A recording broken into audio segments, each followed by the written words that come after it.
ing mangkene jenenggah kadhep sang ya para putra Pambayun nama Kilurah Nala Wigareng ya Kilurah Cakrawangsa Pegatwaja Pancal Pamor Urjak Permana Brengkelan ing wingking menggih Kilurah Petruk Surajenggala Kantong Bolong Jengglong Saya Jaya Tong Sot Datan Kantun Kilurah Bagong sedaya para putra samya sumadang marang pangandikaning Kinayantaka parandene wis sawetawis Kinayantaka dereng mujar kang dadya sabdane nganti emeng Sang Hyang Paratmaja waneh-waneh anggen nyambut didaya prih lejaring Kinayantaka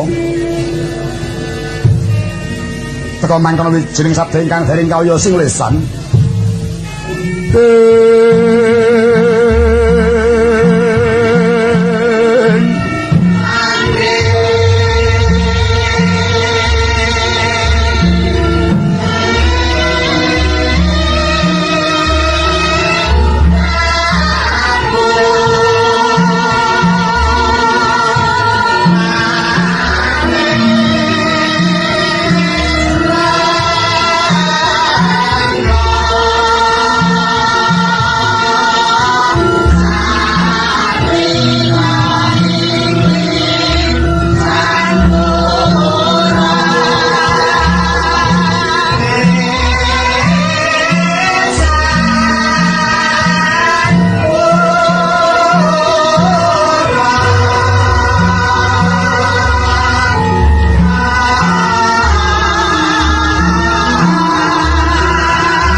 Kaya yuwaranan nira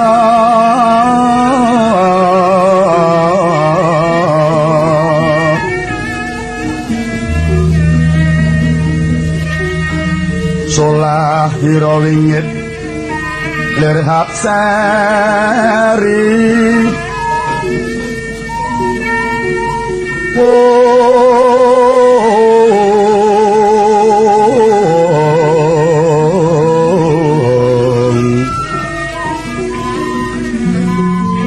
sang Narapati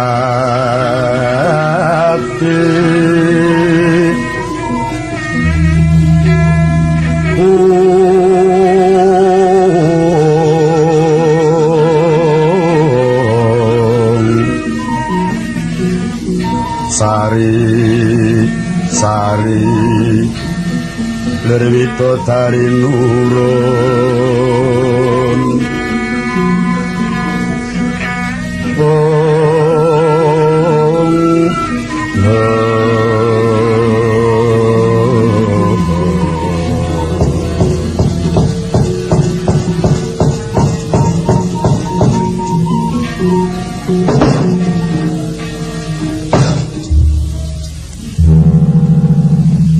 Nuwun Rama ingkang putra ingkang abiyantara wonten ngersane kiyaine menapa sebabe dene kiyaine mboten kriyos pangendikane mongko putrane nggih pun melu cawe-cawe melu ngrigenake kahanane wis mane nyingkir-nyingkirake barang sing dianggep sepele nek ora diupakara bakal dadi gawe kula paring dawuh kaliyan kang putra kula pun harya penangsang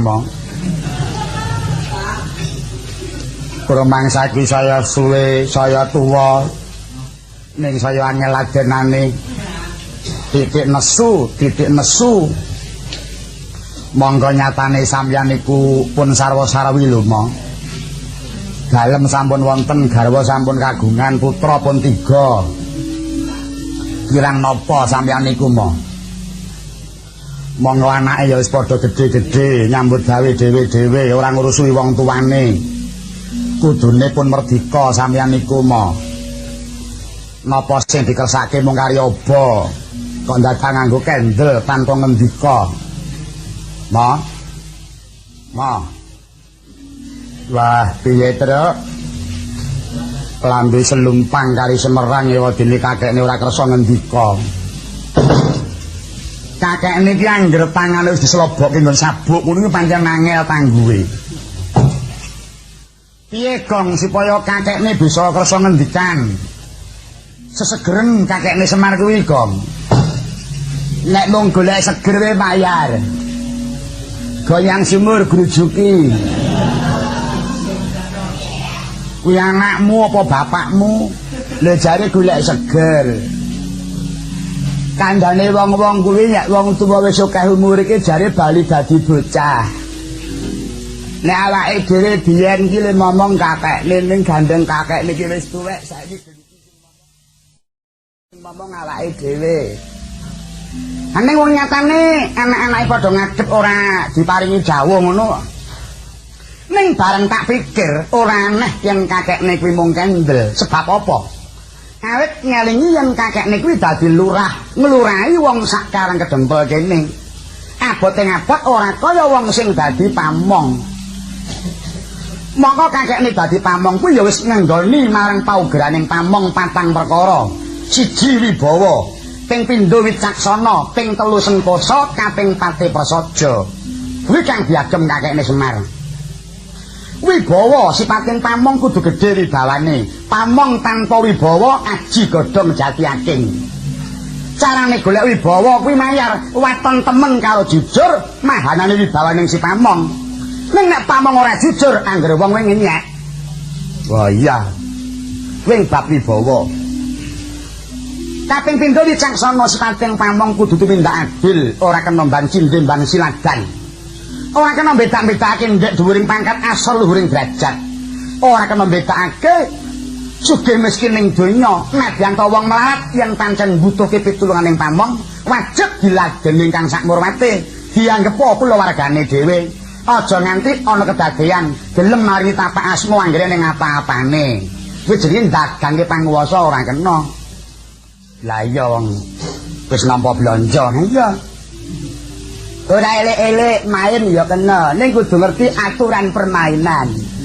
Nek ora iso main, aja main kok ndak konangan. Iya. Wing bab wicaksana, kaping 3 sentosa. Sipating pamong iku kudu sentosa lahir karo batine, sentosaning lahir kudu kerep waras. Syarate kudu kanthi olahraga. Ora aneh aku anggere esuk lari-lari pagi. Kuwi ya kanggo nyarasake awak. Nek arep mapan turu kudu sikatan dhisik. Wah, benaren, Gong. Ora ndek untu sikatan. Untu mung siji disikati ya. Sijian nek resik ra ya nges to, Kang. Untu kok nges. Sentosaning baten sipating pamong kudu waspada, sipating pamong ora kena gampang nampa kawruh gugon Tuhan. Aja gampang nampa palapuran, marga palapuran kuwi adakane sing dilaporke mung sing apik-apik wae. Sing ora apik ora dilaporake sebab wedi nek dipecat. Mula dadi pamong kuwi syaraté kudu wasil tindak pedusunan munggah pegunungan, karep bisa nonton kanthi cedhak mungguh kepriye to penguripaning kabeh para kawulane. Dadi pamong aja mung ketungkul mangku wastana dhuwur meja sing tanpa gelem obah karo musik mung waton njagake driji penunggul nuding teh kuwasa. Iya. Ingkang wekasan prasaja sipating pamong iku kudu urip sing sarwa prasaja, ora kena kekurangan nang ya aja nganti keluwihen. Marga nek keluwihen mengko ngundang sujana sing ora prayoga. Nek kekurangan ya ora becik kedadeane. Mula tak pikir iki penak dadi swasta ya, Kang. Mula Kang Garing sing angka 1, aku sing angka 2, Bagong sing angka 3, ayo manunggal dadi 1. Yen ngene iki angka ora perlu diketokke sik. Angka iki sing bagus nek arep pemilu wae iki lagi diketokke. Nek ngene iki ora ning angkane. Garing aku Bagong iki nunggal wajah. Nunggal basa, nunggal bangsa, nunggal negara. Ora perlu padha padudon, ora perlu padha lirik-lirikan. Ayo padha nguyung-nguyung nyang kakekne. Marga wektu iki lagi mangun karsa bangun praja. Bisane lancar pembangunan mau, yen manunggal cipta rasa karsa perlu kanggo makarya bebarengan. Awake dhewe bocah nom duwe tanggung jawab abot. Yen wong tuwa biyen duwe tanggung jawab merdikake praja, yen cah nom-nom saiki duwe tanggung jawab ngiselni marang kamardikaning praja. Sing wis merdeka iki aja diiseni mung gontok-gontokan wae. Aja diiseni mung padudon wae. Apa to undu-unduane? Wong perang kuwi yen menang dadi pindang, nek kalah dadi rempah, mesti kuwi. Iya. Yen wong aku njaluk karo Kang Petruk gandeng nyatane sing gedhe dhuwur iki anake kakekne mung kowe ya ngayomono karo kabeh sedulurmu. Oh, aja kuwatir, Gong. Gedhe dhuwurku ora bakal tanggung idak-idak nyang kancaku. Ning gedhe dhuwur kowe iki bakal tanggo nyengkuyung marang idam-idam brayan kabeh. Iya. Saiki ayo coba kakekne iki gandeng nadyan lurah jiwane jiwa seni. Monggo ngomah kene iki ana gamelan ora ketang wesi. Ayo dituthuk timbang tayeneng, Kang. Iya. Ayo Le. Wis gamelan kangge wesi mesti saya nek kodanan wae. Kenang nek wesi anggere tutukne ya pu. Nek godanan ya pu. Malah seret.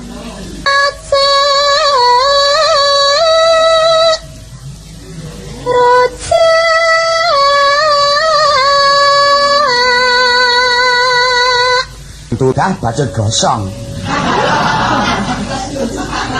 Wedang jahe tanpa gula wae.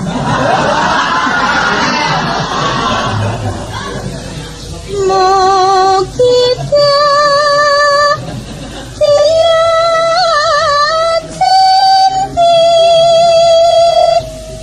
Nano Raja Ekinajar Nano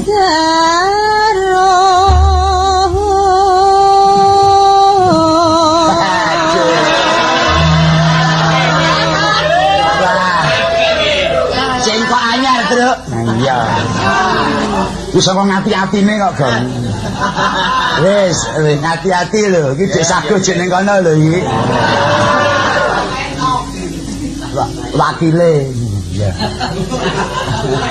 Neng layah lambah-lambah kula Jawa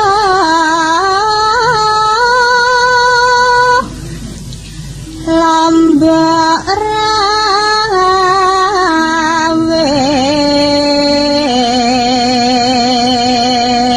tiba gengkur ya terus Nora suwe tapane dole mustaka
gamelan kuwi mujudake pesemon ing reh kerukunan.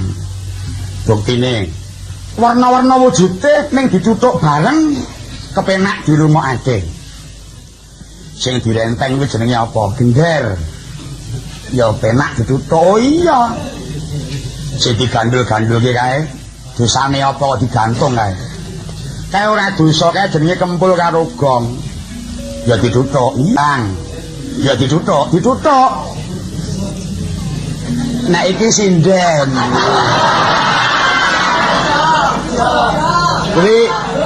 Kuwi pesinden. Kuwi ya dituthuk. Ya sak. Oh.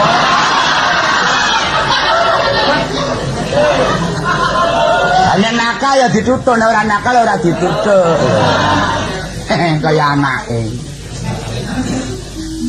Wah, aku ki bareng krungu rujak jeruk ki kalingan ning kampungku ya maju bab seni Jawa. Oh iya. Kok nek nganti ora diajokake mundak kelangan lacak. Iya. Kowe mau wis ngaturake lelagon rujak jeruk kuwi gagrak lawas. Iya. Coba saiki aku arep ngaturake lelagon gagrak anyar. Lelagon apa? Aku arep ngaturake anggitaku dhewe, racik aku dhewe. Larase apa? Nyuwun ngampil laras pelok ning patete barang. Iya. Coba kepengin banget arep ngilingake marang para kanca-kancaku. Isen-isen alam kuwi dudu ndeke mbahmu, ya. Isen-isen alam iki kabeh titipane anak putumu. Mula wajib dilestarekake mungguh isen-isen ing alam iki. Oh iya. Cabi kula nyuwun tulung. Dipun paringana bawa dandang gula titipan. Dandang gula titipan larasipun pelek pathet barang. Nyuwun swanten Piyayi Kakung. Ditibake apa? Ditibake lelagon lancaran titipane anak putu. Kaya ngapa le? Kita hamung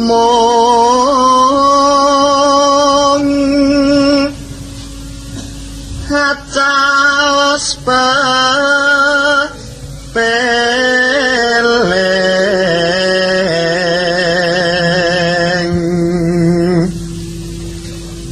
iwa kalimpo satu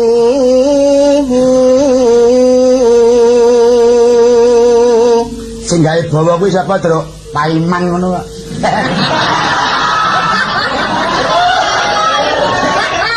Paiman.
Swaraning waranggana karo para wiraswara kabarung gamelan ora pati cetha. Iya, coba saiki vokal tok tanpa instrumen. Wah, iya. Yo ujian. Sapa sing ora cetha ketara iki lho. Iya. Ya. Monggo Mas. Tata-tata. Aduh. Wah, Mas Muji pacake jan. Pak dung blang dung kong ning nang Kemari tala Cinawi Ketaraja iku Nusantara bumi nekencana uga puskaloka kanthi dasar Pancasila alase isane iku kabeh dadi titipane anak putu prayoga budidaya samate aja dilaleke yo padha lestareke supaya bisa nganti ron tumurun anak putu. ya saka gedening emosi. Ya ora apa-apa wong mangan nganggo cewek kok, Truk. Oh iya. Wong senengane ya bangsa ngrenggo sing apik-apik. Sing apik-apik direnggo ki lumrah. Nek kowe iso ngarang lelagon ngandhakake wong padudon, lah kuwi lagi apik. Wong padu kok dilagokke lho. Ya sing adil to, Kang. Ya kalau mangsane iki sok ngripta kahanan sing sarwe dipeni, ning kala mangsane wong padu ku ya direnggo. Wong padu sapa iki ana ing antarane kulawarga, di antara suami dan istri. Kalau mangsane sak cekcok. Wow, cekcok. Ya coba aku nyuwun iki ya larase pelok patete barang. Kowe arep nyuwun suarane sapa? Coba aku njaluk tulung adikku wedok Tantina. Lagune apa? Asmarandana padha-padha. Waduh. Asmarandana padha-padha. Iya. Juduling lagu lancaran padha-padha dibawani Asmarandana sami-sami. Padha-padha. Ha iya. Dengane, Kang. Iki ya raciamu. Iya.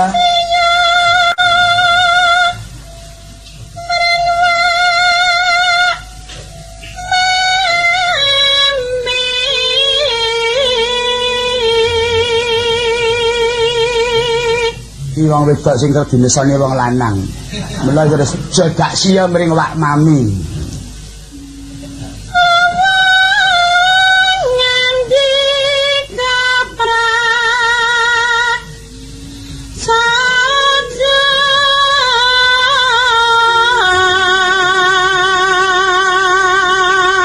Wong wedok iki aja diusul, lu wong kandha sing terang njaluk apa? Lho ngono.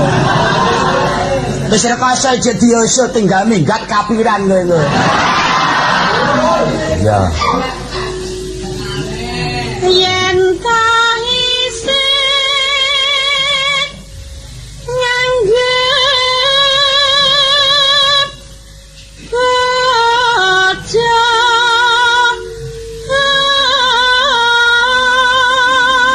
Lho nek sing nganggep bojo ki kandha sing prasaja.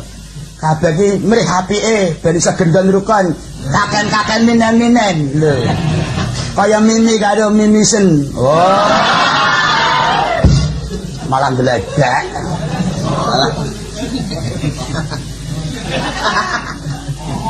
Ya, terus. aja weton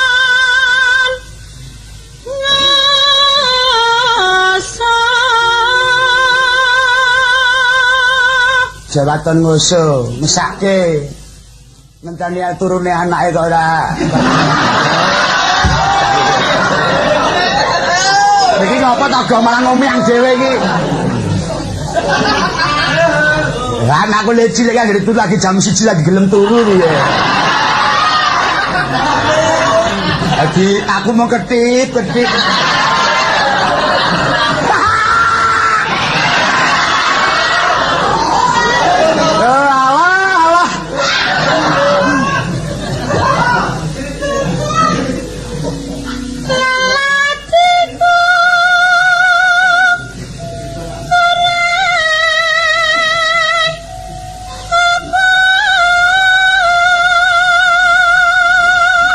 Aku ya mesake nek sambat ngono iki. Leladine iki kurang apa? Iya. aja pijar nasu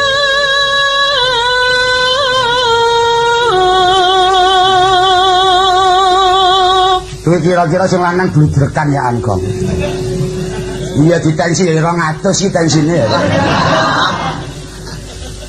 190. Kurang kok. Oh, ya mong karo sapa? Ya. dadi rembug kang prayoga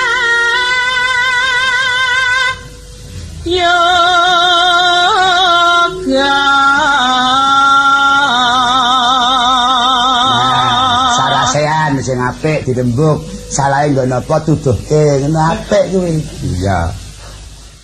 gak jaluk sing padha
ngrungokke caketane? Coba tak ajar le, coba.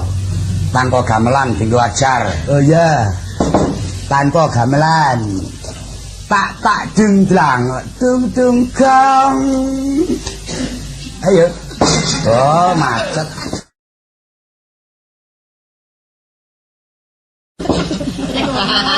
Ya pisan kas.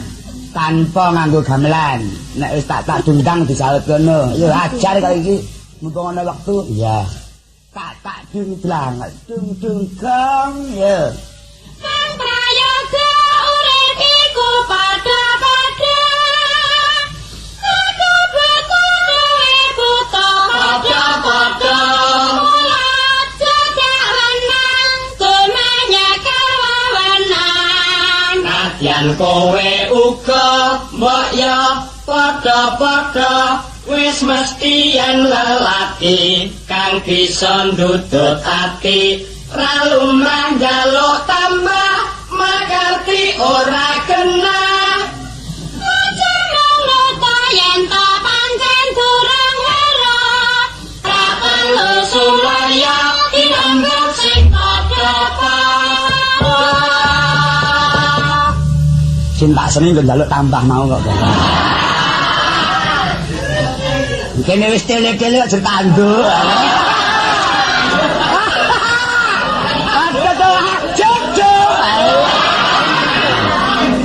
Oh, alah Kang, baca umuk. Wong gak senengane umuk. Ki rungokno iki lho, rungokno iki lho, baca umuk iki lho. Kayak apa? Ayo baca umuk. Coba.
Leren.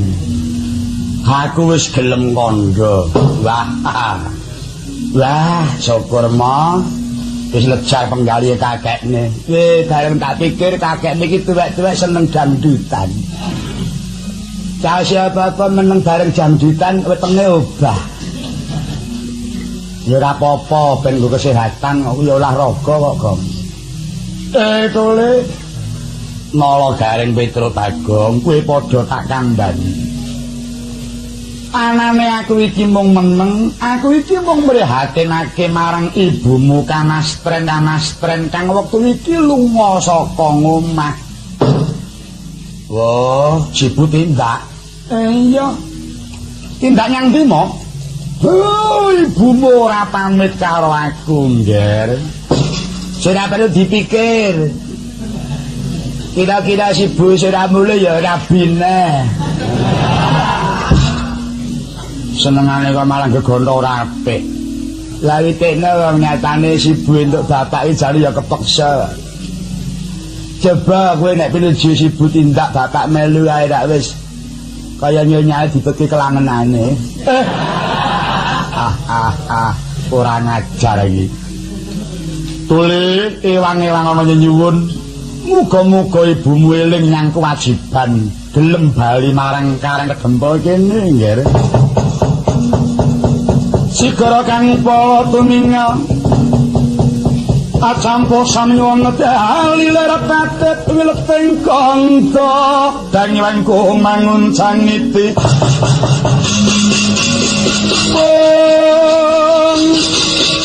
Benjang sangat ini celati nyong talu Kespa Surayaka Kaya putra Singawrati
Kancing langit kelap-kelap jahat konderikin sanging sang mawet gandrung saparang katul ukir moyak mayik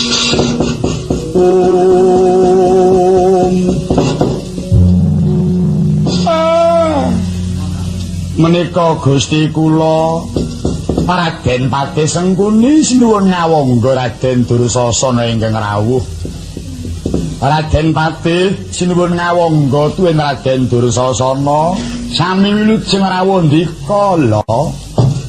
Iya Kakang Semar wis tak tampa banget panarimaku. Iya Kakang wis tak tampa banget Kakang. Wis tak tampa banget panarimaku.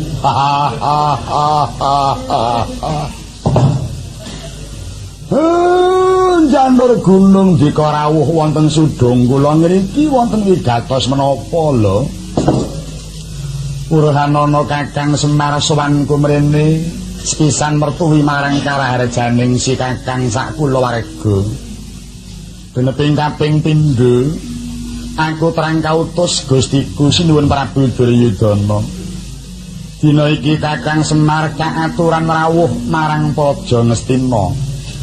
Apa butuhe Kakang Semar bakal dicukupi. Waton Kakang Semar kepareng rawuh marang Praja Ngastina. Yen perlu ngersakake pangkat apa bakal diwujudake. Apa kepengin dadi patih, aku saguh nglilakake palenggahan kepatihan. Waton Kakang Semar kepareng rawuh nyang Praja Ngastina dina iki. Wah, dengaran ya Truk, lumomen Raden Pati Sengkuni. Tobat. Grapyake ora kaya saiki ya, Gong. Ning ati-ati lho, Kang. Adat sing wis Kurawa ki anggere grapyak ngarep sak rekoso mburine ya, Kang. Reng Truk, Gong. Menengo dhisik. Nggih, Mas Gunanto.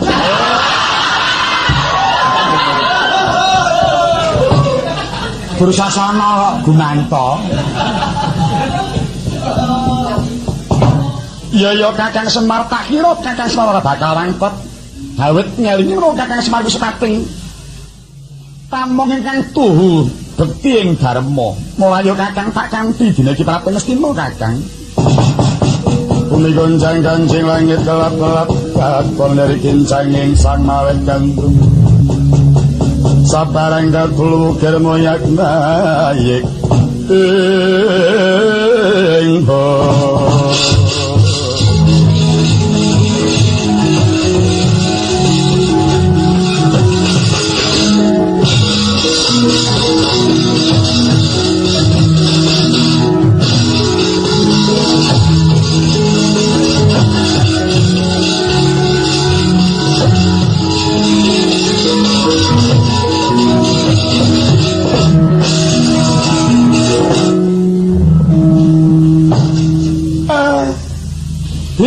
ana tamu maneh. Ora panling Wanara Kusika Seta Raden Anoman iki. Kawula lon yen kaluhuran pukulun kula abdi paduka pun Anoman ingkang abiyantara. Kowe padha slamet Raden Anoman. Pangestu paduka pukulun lulus raharja sowan hamba. Wangsul kula ngaturaken pangabekti mugi kunjuk. Iya wis tak tampa tumibos padha-padha. Wah ning gayah meneh, Truk. Wah, kethek putih Raden Anoman. Lah aduh awet enom iki. Wiwit biyen kok ora ireng-ireng ya. Putih terus pancen dasare wulune iki putih kok, Gong. Ana wigati apa Raden Anoman rawuh ana ing Sudangga kene?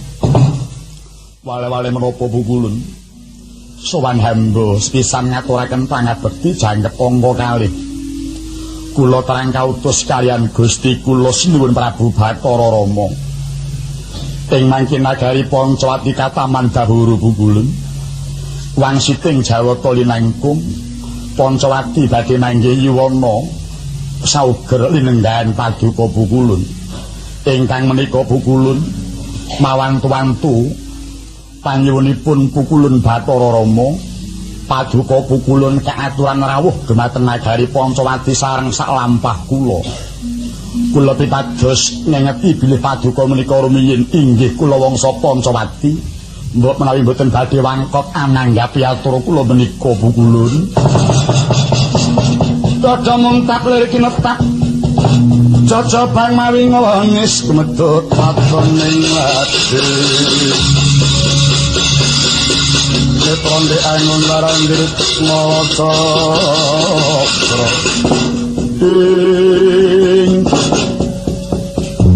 kepelek sekolah nore-nore atur mau ngeledek nempek-empek semua ngerampek minut hamil toko ya digugu-gugu ngatasi kowe ngaku dutaning noto kudu ngerti marang tata krama upaman miripatmu kuwi bawur naram mesti ora kuwur kok tembungku banjur ngawur sembung renake marang para luhur.